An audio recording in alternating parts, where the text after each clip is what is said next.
2020 was a phenomenal year for VR gaming, and it feels like the momentum is building quickly. With some big titles incoming, we're hoping 2021 can push things even further forwards. Today, we're taking a look at some of the most exciting games coming soon. Landing shortly, we have After the Fall. Given to us by Vertigo Games, who delivered Arizona Sunshine, the game is a co-op shooter where you play with up to 4 players. It was expected in 2020, but it got pushed back to early 21. The game is set in an ice-covered LA 20 years after a drug-induced apocalypse. The game promises impressive visuals, big boss fights, and a wide variety of combat styles. Coming first to PC, then shortly after to PSVR. The next 2 titles are possibly the games I'm most excited for coming soon, and they're announced at the same time by the same developer. The developer is Ubisoft, and the first of those games is Splinter Cell in VR. Now this is a new chapter, not a VR port of an existing game. Splinter Cell looks like it would lend itself really well to a VR system due to the fluid movements and the stealth cover systems.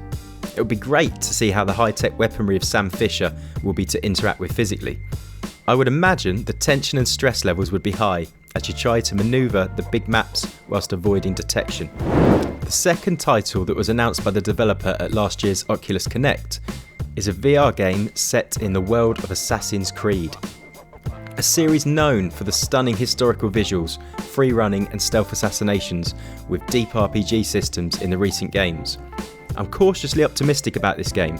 Ubisoft haven't been shy in the past to release games under the AC banner that don't live up to the main games when you look at their mobile offerings.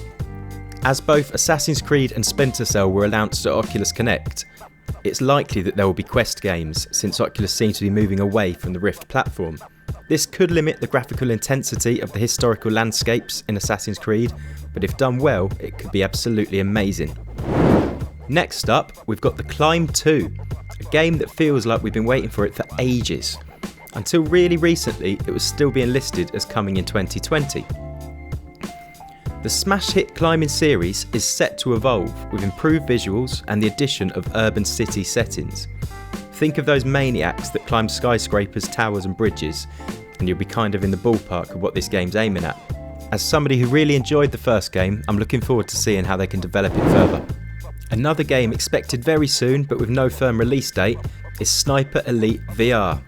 The successful flat panel game series is making its first foray into VR.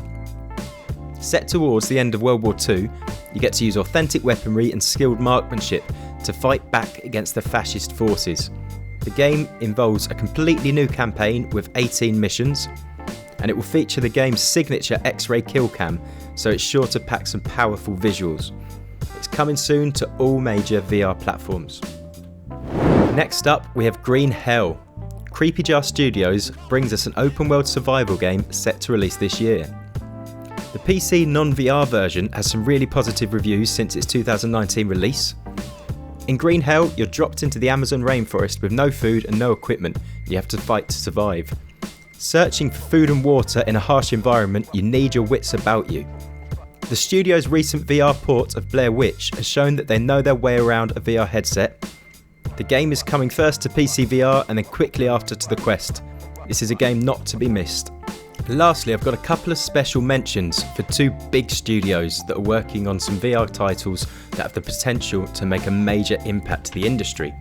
We found out in July of last year from a leaked job advertisement that Rockstar Games are working on a AAA title open world VR game.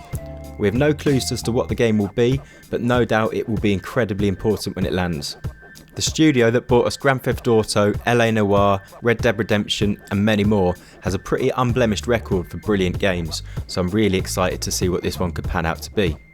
And lastly, over the last couple of days it's been brought to light that developer id Software and publisher Bethesda, the studios that brought us titles such as Fallout VR, Skyrim, Doom, Quake and many more, have submitted a VR game to the Australian Classification Board for a rating. The game was classed as an over 18 game, but that's all we know about it. The fact that it's already been classified could mean that the game is already in the late stages of development, so hopefully we hear more about this soon. Safe to say, very excited for this one. So there we have it, some really exciting stuff on the way this year. Don't forget to hit the subscribe button to make sure you catch all the latest content, and I'll see you on the next one. Thank you very much. Goodbye.